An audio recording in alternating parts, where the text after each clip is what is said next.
हिम्मत। चलिए the class में सबका स्वागत है। तो हम कर रहे थे एचपी पुलिस का मैथ। हमने कुछ टॉपिक कर लिए थे, यानी 4-5 टॉपिक हमने कर लिए थे और कुछ यानी जो हमने शुरू किया था टॉपिक क्या था, वो था वॉल्यूम और एरिया का, यानी क्षेत्रफल और आयतन का। सही है, पुलिस के ग्राउंड शुरू हो चुके हैं। मतलब कि ग्राउंड में अगर देखा जाए तो बहुत कम मात्रा में हो रहे हैं, यानी 2000 जो दिन के बुलाए हुए हैं उनमें से तकरीबन 200-300 हो रहे हैं, यानी काफी कम जो है स्टूडेंट जो निकल रहे हैं। डिफिकल्ट है, ग्राउंड डिफिकल्ट है, पर फिर भी अगर एक अच्छे तरीके से अगर तैयारी करेंगे तो कुछ डिफिकल्ट नहीं है। अभी तो एक पड़ाव पार हुआ है दोस्तों, दूसरा पड़ाव जो ये जो है रिटर्न का, ये इससे बड़ा पड़ाव है। ये तो बस इतना का पड़ाव था, ये जो रिटर्न का है वो इतना बड़ा पड़ाव है। सही है, एक बाधा पार की, अब दूसरे बाधा में आ जाइए और अच्छे से तैयारी कीजिए। सही है, क्योंकि रिटर्न की वैल्यू बहुत ज्यादा है। सही है, ये क्वालिफाइंग आपने कर लिया है, जो है आपने जो है अपना ग्राउंड क्वालिफाई कर लिया है, तो अब जो है रिटर्न में आ जाइएगा। और हाँ, ऑल जो हमारे जिले हैं उनके जो डेटे भी आ चुकी है, मतलब मार्च तक, मेरे हिसाब से मार्च तक ये क्लोज हो जाएगा सारा। आप भी तैयारी करना शुरू कर दीजिए। मंडी से शुरू हुआ था, लास्ट में पता नहीं कहाँ तक जाएगा, कांगड़ा तक जाएगा, ये चंबा तक जाएगा, सबकी हो जाएगी मार्च तक। सही है, सबकी डेटें आ जाएंगी। अगर देखा जाए तो टेस्ट जो है आई थिंक मई तक हो जाएगा, मई तक हो जाएगा, फर्स्ट वीक मई तक जो है टेस्ट हो सकता है। सही है, इतना लंबा ये खींचेंगे नहीं, क्योंकि एचपीएसएससी वाले एक शेड्यूल के साथ जो है हमेशा टेस्ट ऑर्गेनाइज कराते हैं। इनका टेस्ट जो है उनके सिलेबस के अनुसार चलता है, इसलिए अपने सिलेबस को अच्छे से पकड़ बना दीजिए, ताकि ये जो मौका मिला है इसे आप पकड़ लें। सही है, ऐसे मौके बार बार नहीं मिलते हैं, बाद में पछताना पड़ता है फिर। सही है कि मेरे पास एक मौका था, वो भी मैंने गवा दिया।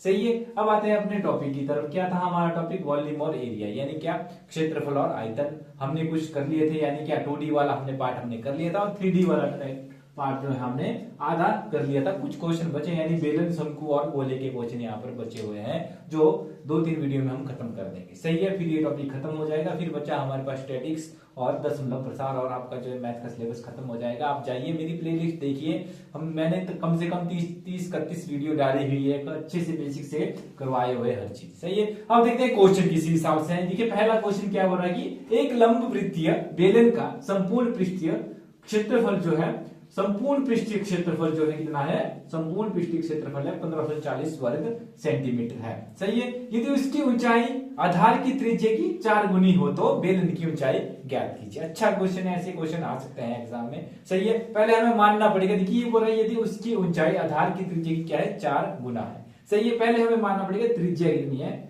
जो शंकु की त्रिज्या, बेलन की त्रिज्या, शंकु तो भी करवाया नहीं, बेलन की त्रिज्या क्या होगी यहाँ पर, ये बोल रहा है आर। सही है, पर आगे बोल रहा है कि इसकी जो ऊंचाई है इस त्रिज्या की क्या है, 4 गुना, यानी क्या आ जाएगी, बेलन की ऊंचाई कितनी आ जाएगी, 4r, यानी 4r। ये थोड़ा सवाल बन गया, क्योंकि हमारे पास फॉर्मूला होता है, क्या बोल रहा है, संपूर्ण पृष्ठीय क्षेत्रफल का जो फॉर्मूला होता है हमारे पास 2πr into h plus r, जो है संपूर्ण बेलन का संपूर्ण पृष्ठीय क्षेत्रफल जो है का जो फॉर्मूला होता है वो हमारे पास क्या, 2πr into h plus r। ये दिया है हमारे पास क्या, ये दिया है हमारे पास किसके बराबर दिया है, 1540 के बराबर। सही है, बेलन की ऊंचाई ज्ञात करने को कहा है, यहां से हम बेलन की ऊंचाई हम निकाल सकते हैं। सही है, किस हिसाब से निकलेगी ऊंचाई हम देखते हैं। बेलन की ऊंचाई ज्ञात करने के लिए क्या करेंगे, हमारे पास जो वैल्यू दी है उसे हम पुट करेंगे, यानी क्या 2 गुना 22/7, ये r जो दिया हुआ है, h हमारे पास क्या है 4r plus r equal to 1540। सही है, ये आ गई हमारे पास वैल्यू। ये अब यहाँ पर जमा हो जाएगा, यानी 22/7, यार ऐसा गया ऐसा, यानी जमा होकर कितना हो जाएगा 5r इक्वल टू 1540। सही है, ये 1540 के बराबर आ जाएगा, 40 के बराबर है। बस यहाँ से अब r की वैल्यू हम निकाल देंगे, क्योंकि r जो है ऊंचाई और r जो है निकल जाएगा। सही है, हमारे पास क्या दिया गया है, हमारे पास दिया गया है क्या, हमारे पास ये 2 गुना 22, यानी यहाँ से ये गुना हो गया, यानी 2 गुना 22/7, ये हो गया हमारा गुना करके कितना 5r² इक्वल टू 1540। सही है। अब इसको सॉल्व कर लेंगे, यानी क्या, यहां से हम आर स्क्वायर की वैल्यू निकाल सकते हैं, यानी क्या 1540 गुना ये 7 गुना में चला जाएगा, और बटा में क्या आ जाएगा हमारे पास 2 गुना 22 गुना 5। सही है, ये हमारे पास आ गई वैल्यू। यहां से अब हम काट लेंगे, यानी 22 अगर देखा जाए तो 22 7 जा 22 200 120 220 110 22 गुना 7 कर दीजिए, 22 गुना 7 मेरे हिसाब से ये हो 14, हाँ जी 22 गुना 7 करके हम कर सकते हैं, यानी क्या 70 से कट जाएगा, 22 70 ये कितना हो जाएगा 1540, या सही है, हाँ ठीक है। उसके बाद इसको काट देंगे, 2 एकम 2 35 हो गया यहाँ पर, और ये हो गया 2 एकम 2 ये 7 हो गया, यानी आर स्क्वायर की वैल्यू हमारे पास क्या आ गई 49, और आर की वैल्यू हमारे पास क्या आ गई यहाँ पर √49, यानी आर आ गया हमारे पास 7। सही है, यानी ये त्रिज्या हमारे पास क्या आ गई 7 आ गई, और जो ऊंचाई हमारे पास आ जाएगी यानी 4 गुना आर, यानी क्या आ जाएगा 4 गुना 7 हमारे पास, यानी 28 यहाँ पर क्या आ जाएगी हमारे पास ऊंचाई आ जाएगी। सही है, एक बार फिर से देख लीजिए क्या क्या किया हमने। हमारे पास दिया था क्या, बेलन का संपूर्ण पृष्ठीय क्षेत्रफल यानी 2 pi r into h plus r. ये फॉर्मूले की गेम में मैंने पहले भी आपको बताया हुआ है कि ये जो क्षेत्रफल वाले सवाल है ये सारी फॉर्मूलों की ही गेम है। सही है, देखिए फिर इसको पुट करेंगे, यानी क्या 2 गुना 22/7, यानी पाई की वैल्यू यूनिवर्सल है 22/7 गुना आर हमारे पास जो है आर ही दिया गया है, और फिर 4r जो हमारे पास जो क्वेश्चन में दिया गया था कि ऊंचाई जो है वो आर की कितनी है 4 गुना है। सही है, उसके बाद इसको सॉल्व करेंगे, आर की वैल्यू हमारे पास आ जाएगी 7 और 4r की वैल्यू हमारे पास आएगी 28। सही सवाल था, सवाल आ सकते हैं ऐसे। दूसरा हमारे पास क्या है कि दो बेलनों के अर्धव्यासों का अनुपात, अर्धव्यास जो होता है वो होती है त्रिज्या, एक होता है व्यास और उसका जो बटा 2 होता है उसे अर्धव्यास बोलते हैं, यानी त्रिज्या। सही है, इसका ये जो है सवाल घुमा सकता है ताकि जो है स्टूडेंट को पता ना चले, यानी दो बेलनों का अर्धव्यास कितना का अनुपात है 2:3 है।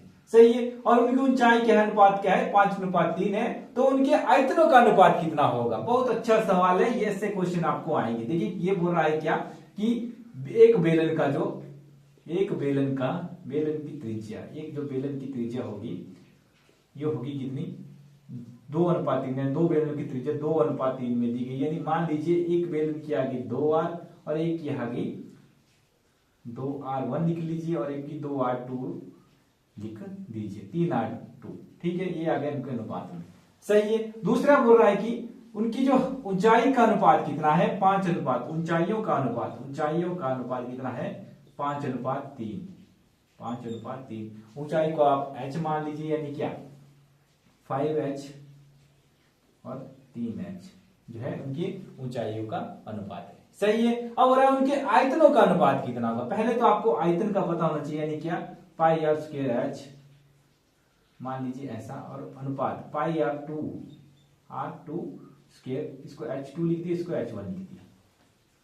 सही है, यानी पाई r h2 ये आ गया हमारे पास क्या इसका अनुपात। बस इसको करेंगे बड़े नॉर्मल से, यानी पाई यहाँ पर पाई, यानी पाई गुना r1 की वैल्यू हमारे पास 2r1 का स्क्वायर, यानी गुना h कितना था हमारे पास 5h, अनुपात में पाई r गुना 2 क्या था हमारे पास 3r स्क्वायर, और गुना में कितना h2 कितना हमारे पास है 3h2।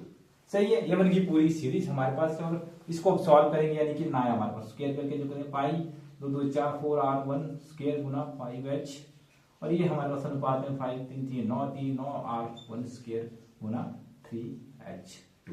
सही है, अनुपात का मतलब क्या होता है बटा, इसको सॉल्व करेंगे, यानी क्या बस अब सॉल्व हो जाएगा, क्या इसको करेंगे बटा में, क्योंकि अनुपात का मतलब बटा ही होता है 4 square 4r square 5h upon हमारे पास पाई कितना था हमारे पास 9r स्क्वायर इंटू 3h2। सही है, यहां से पाई कैंसिल हो गया, h से ये कट गया और ये कट गया, यानी हमारे पास वैल्यू क्या है 4 5 20:27, यानी क्या 20:27 जो है उनके आयतनों का अनुपात होगा। सही है, अच्छा सवाल था, आ सकता है पेपरों में। कुछ नहीं है, वैल्यू पुट करनी है, सवाल जो दिया है उसकी वैल्यू पुट करनी है, निकल जाएगा। सही है, अच्छा सवाल था, करने की कोशिश। एक बार फिर से बताता हूं, हमने वैल्यू को मान लिया था और अनुपात में पहले ही दिया हुआ था, इनके जो है क्या देगा, आयतन। और जो बेलन का आयतन होता है वो पाई आर स्क्वायर एच होता है, पाई आर स्क्वायर एच होता है। दो बेलन थे, उनको काट कूट के जो है हमारे पास वैल्यू कितनी आ गई, 20:27। सही है। अब देखते हैं कुछ और क्वेश्चन। हम देखते हैं कुछ और क्वेश्चन, यानी शंकु से रिलेटेड क्वेश्चन। बेलन से रिलेटेड क्वेश्चन हम कर लिए, अब शंकु से रिलेटेड बेसिक क्वेश्चन हम कर लेते हैं, फिर कुछ अलग टाइप के क्वेश्चन हम शंकु से रिलेटेड करेंगे। सही है। पहला क्वेश्चन हमारे पास क्या है कि एक शंकु का आयतन ज्ञात कीजिए जिसकी ऊंचाई 14 सेंटीमीटर और त्रिज्या क्या है 12 सेंटीमीटर हो। देखिए हमें करना है आयतन ज्ञात किसका, एक शंकु का आयतन ज्ञात करना चाहिए। ये सारा फॉर्मूलों का ही खेल है। मैं पहले दिन से कह रहा हूं कि क्षेत्रफल, वॉल्यूम, आयतन जो दिए हैं वो सारा किसका खेल है, जो है फॉर्मूलों का ही खेल है। सही है। किस हिसाब से ये करते हैं मैं बताता हूं आपको। देखिए शंकु का आयतन ज्ञात कीजिए।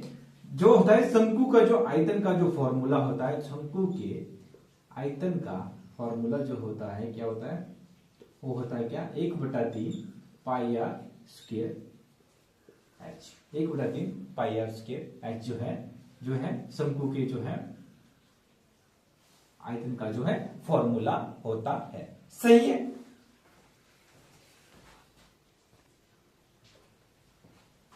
बस हमारे पास जो वैल्यू दी है उसे हम पुट करेंगे और निकल जाएगा।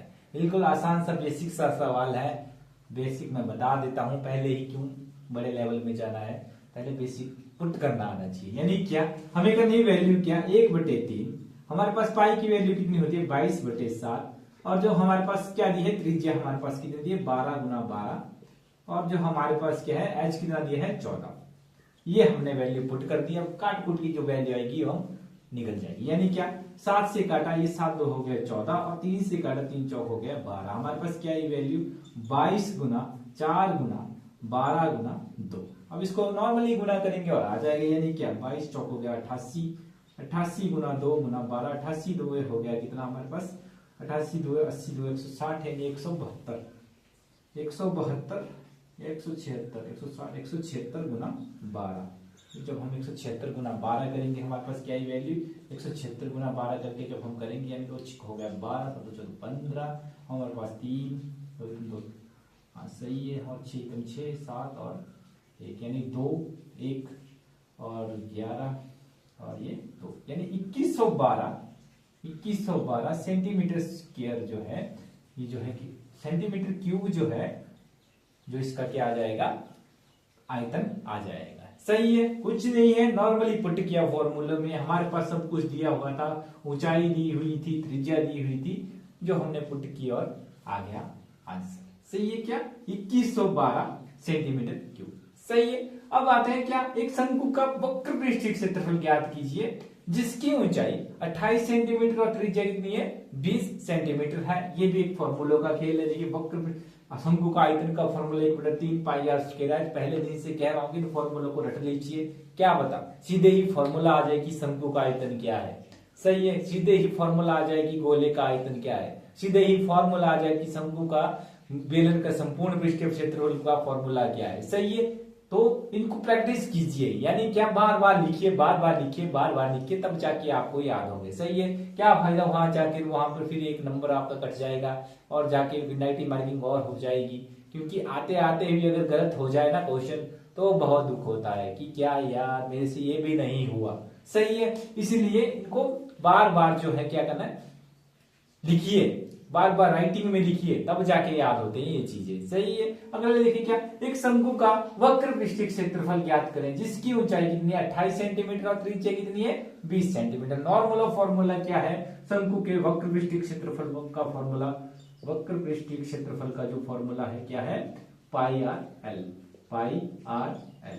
सही है। बस नॉर्मली पुट कीजिए, यानी क्या 22/7 आर हमारे पास क्या दिया है यहाँ पर, आर हमारे पास 20 दिया है और एल हमारे पास कितना है 28 दिया गया है। सही है। नॉर्मली पुट कीजिए, यानी 7 चौक 28, काट कूट के हमारे पास क्या है वैल्यू 80 × 22 जब हम करेंगे यानी 20 × 4 हो गया 80 और गुना 22 हम कर लेंगे, यानी क्या हमारे पास आया 22। जब इसको गुना करेंगे नॉर्मली यानी 80 × 22 जब हम करेंगे हमारे पास 0 16 और ये हमारे पास 0 और ये हमारे पास 16 यानी 0 6 7 यानी 1760 जो है सेंटीमीटर स्क्वायर जो है इसका क्या आ जाएगा वक्र पृष्ठीय क्षेत्रफल आ जाएगा। सही है, अच्छा सवाल था, आ सकता है। सही है, बेसिक है, सीखना जरूरी है। सही है, अब देखते हैं कुछ और सवाल। सही है, अब देखते हैं अगला सवाल। अगला सवाल क्या है, देखिए यहां दिया गया है क्या कि एक शंकु का आयतन ज्ञात करें जिसकी तिर्यक ऊंचाई क्या है 17 सेंटीमीटर तथा त्रिज्या कितनी है 8 सेंटीमीटर। देखिए तिर्यक ऊंचाई से जो है हम क्या निकाल सकते हैं, इसकी ऊंचाई निकाल सकते हैं। देखिए तिर्यक ऊंचाई जो का फॉर्मूला होता है वो होता है क्या, L equal to h² plus r²। सही है, यहां से हम वैल्यू निकाल सकते हैं क्योंकि हमारे पास क्या दिया है, हमारे पास दिया है तिर्यक ऊंचाई कितनी 17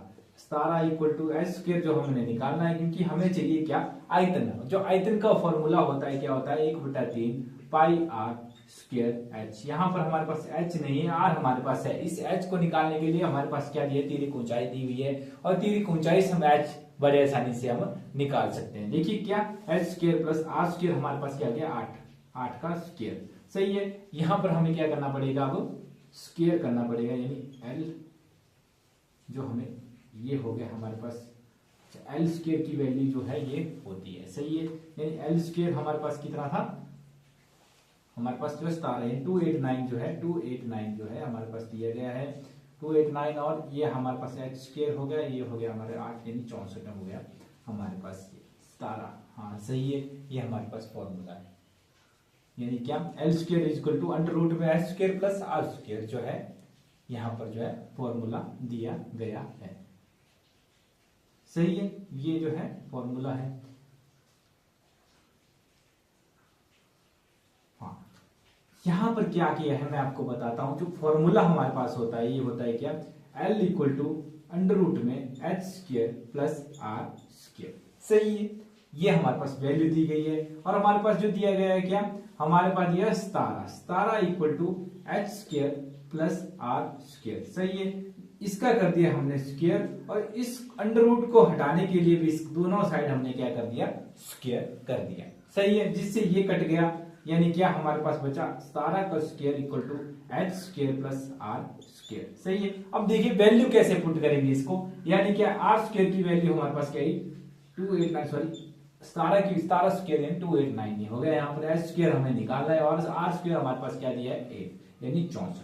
सही है, सही है, यानी क्या अब यहाँ पर हम h² की वैल्यू निकाल सकते हैं। यहाँ पर प्लस था, दूसरी साइड जाकर ये माइनस हो जाएगा, ये आ गया 64 यानी h² और जो h² हमारे पास आ जाएगा इसको जब हम माइनस करेंगे हमारे पास आ गया 225 हमारे पास आ गया। बस ये जब यहाँ से ये स्क्वायर हट गया तो दूसरी साइड जाके अंडर रूट में आ गया और जब h की वैल्यू आ गई हमारे पास क्या 25 यानी 15, यानी h हमारे पास क्या आ गया 25 किसका अंडर रूट है 15 का। सही है, पहले दिन से हो रहा हो स्क्वायर क्यूब को याद कर लीजिए।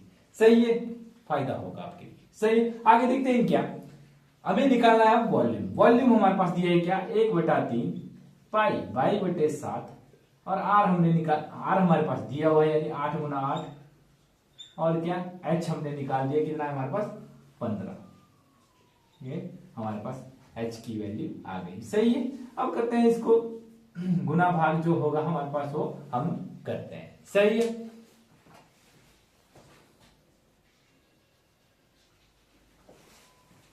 बस इसको गुना भाग हम करेंगे। देखिए यहीं से अगर हम काट दें इसको तो ज्यादा बड़ा गुना करने की कोई जरूरत नहीं है। अगर देखा जाए तो अगर हमें यहाँ से अगर 7 से इसको काट दूं तो 7 2 14, चलो गुना ही कर लेते हैं। क्या है 22 गुना 15 हमारे पास क्या है 8 8 64 हो गया। 64 गुना 12 हमारे पास ये हमारे पास आ गया 64 गुना 15 हमारे पास क्या है 15। ये हमारे पास 20 2 6 35 32 और ये हमारे पास 4 और 6 यानी क्या है 0। यह है हमारे पास 6 और यह है हमारे पास 960 गुना क्या 22 करने को है अब 0। यह आ गया 12 एक सल आ गया यहाँ पर 9 2 18 1 19 यह आया 0 और यह आ गया 12 और एक आ गया 9 2 18 और 1 19। हाँ सही है 0 2 11 एक हसल और 9 2 10 11 और ये आया हमारे पास 2 यानी 21 120 और ये आ गया 21। साथ ही के नीचे वाला सही। अब इसको हम काट सकते हैं, किसी हिसाब से काटेंगे। अगर नॉर्मली भाग करेंगे इसको, क्या 2 11 120, यहां पर मैं भाग करता हूं 21 120 भाग कितना 21, सही है 21, पहाड़े 21 10 से हो गया 210, हाँ सही है। फिर आया 120 हमारे पास, यानी 21, हाँ जीरो यहाँ जीरो और 21 21 21 21 21 21 5, हाँ 21 5 हो गया 110। अप्रोक्सीमेट वैल्यू अगर देखा जाए तो 105 पॉइंट जो है हमारे पास 105.4 जो है इसकी वैल्यू आएगी, यानी क्या 1005.4 सेंटीमीटर क्यूब जो है इसकी क्या आएगी अप्रोक्सीमेट वैल्यू आएगी। सही है, अच्छा सवाल था, आ सकते हैं ऐसे एग्जाम में। सही है। सो ये आज तक ये जो है आज की क्लास हम यहीं तक रखते हैं। अच्छे सवाल थे शंकु से रिलेटेड, कोशिश करें कि अच्छे से अच्छी तरह से इनको करने की पूरी कोशिश करें। सही है। और इस क्लास को अच्छे से देखिए, आपके काम आएगी। एक अच्छी सी प्लेलिस्ट हमने बनाई हुई है आपके लिए, आपके काम आएगी, उसका यूज कीजिए। फ्री में कोई नहीं देता इतनी अच्छा मटेरियल, हमने पूरी कोशिश की हुई है कि आपको अच्छे से अच्छा मटेरियल जो है उपलब्ध कराएं। सही है, आज यहीं तक रखते हैं। सही है। सो अच्छे से तैयारी कीजिए, आपके काम आएगा। सही है। देखिए लोग हमें भटकाने की पूरी कोशिश करेंगे कि तेरे से नहीं होगा, पर ऐसी कोई चीज नहीं है जो हमसे नहीं होती है। इसीलिए अच्छे से तैयारी करते हैं। वो बोलते जो बोलते भी हैं, है ना, कि विकल्प बहुत मिलते हैं मार्ग को भटकाने के लिए, पर संकल्प एक ही काफी है मंजिल तक जाने के लिए। सही है। इसीलिए अपने मंजिल को फोकस बनाइए और डट के तैयारी कीजिए। सही है। और अपने लक्ष्य की प्राप्ति कीजिए। और हाँ, जाते जाते हिमांचल योद्धा क्लासेस को भी सब्सक्राइब कीजिए, वीडियो को लाइक कीजिए। धन्यवाद।